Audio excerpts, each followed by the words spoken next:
lecture que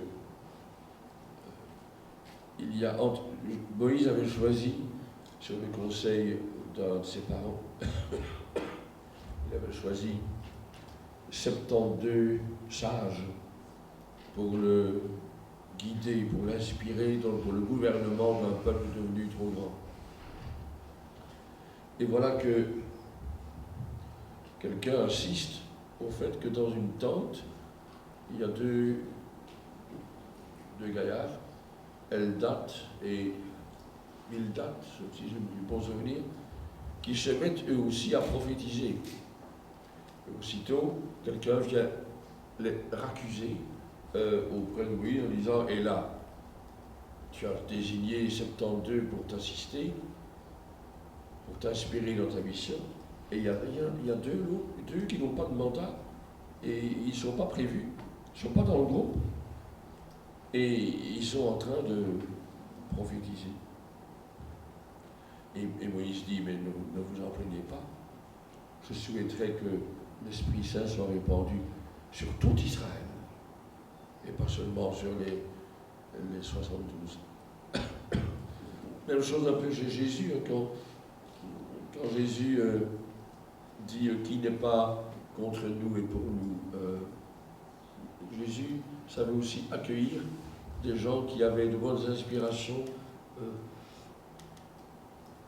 Voilà. Nous avons vu quelqu'un, ces Jean et Jacques, qui viennent raccuser auprès de Jésus en disant: nous avons vu des gens qui ont chassé des démons en ton nom et tu n'étais pas là.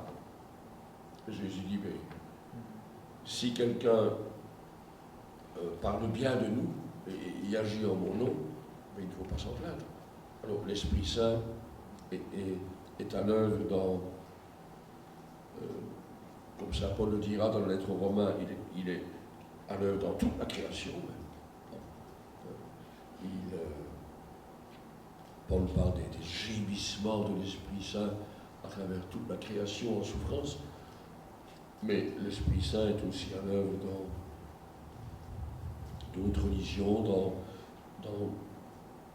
des œuvres de pensée qui ont inspiré l'humanité.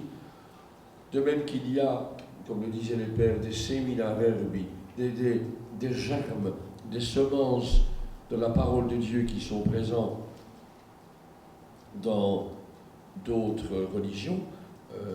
Clément d'Alexandrie a beaucoup raisonné comme cela.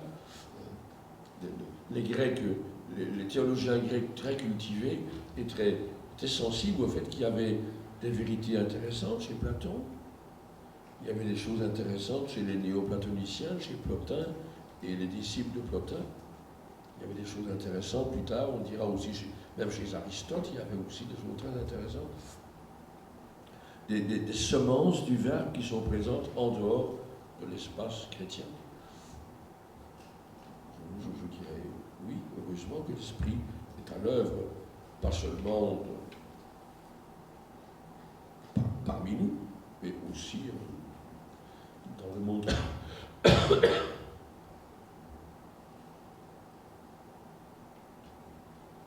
qu'on a le droit d'appeler Jésus Père?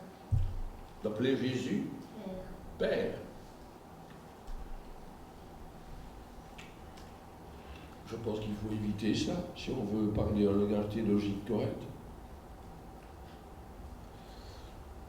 D'abord, dans la mesure où Jésus te donne la vie, tu peux toujours l'appeler en ce sens-là Père, mais je pense qu'il vaut mieux réserver le nom de Père au Père, et dire de Jésus qu'il est notre Dieu, en même temps que notre frère en humanité.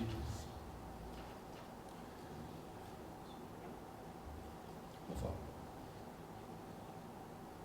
si tu éprouves un sentiment de filiation par rapport à Jésus parce qu'il t'a fait grandir dans la foi, dans ce sens-là, mais enfin, dans un langage plus formel, je te déconseille de t'adresser à Jésus comme le Père.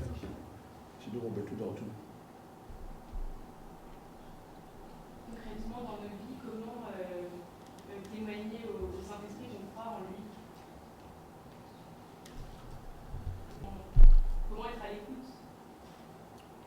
Mais tu veux dire pour d'autres, auprès d'autres, ou bien pour toi-même? Les deux. Pour toi-même, je pense qu'il faut d'abord chercher que vous n'êtes jamais là uniquement en votre nom propre, mais que vous êtes là au nom d'un autre, au nom du Père, au nom du Fils et au nom de l'Esprit Saint qui demeure en vous. Je crois que ça se sentira.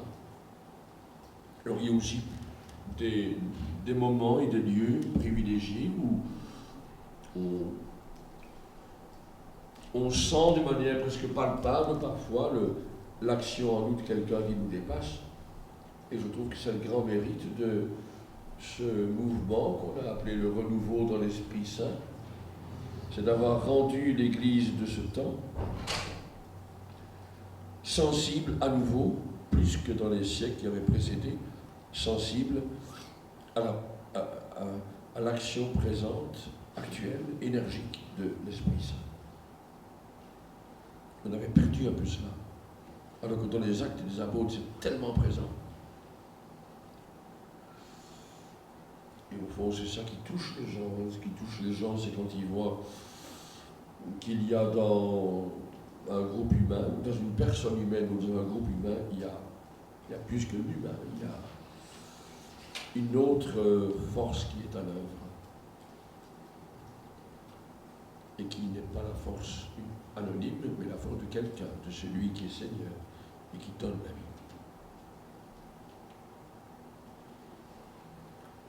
Vous parliez de vie spirituelle. Est-ce que vous pensez qu'on peut parler de spiritualité en le déconnectant totalement de toute religion et de toute référence Si on peut parler de spiritualité sans Dieu, déconnecté de Dieu et de toute religion. Mais aujourd'hui, beaucoup de gens maintenant parlent de spiritualité sans Dieu.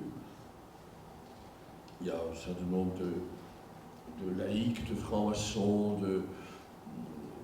d'athées qui parlent d'une spiritualité athée, sans transcendance.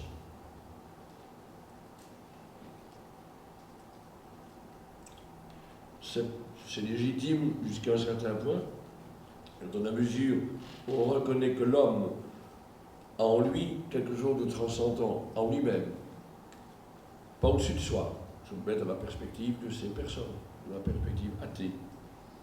Donc on a en soi une transcendance, à savoir notre réalité spirituelle. Le fait que, alors que le verre ici se trouve sur la table sans le savoir,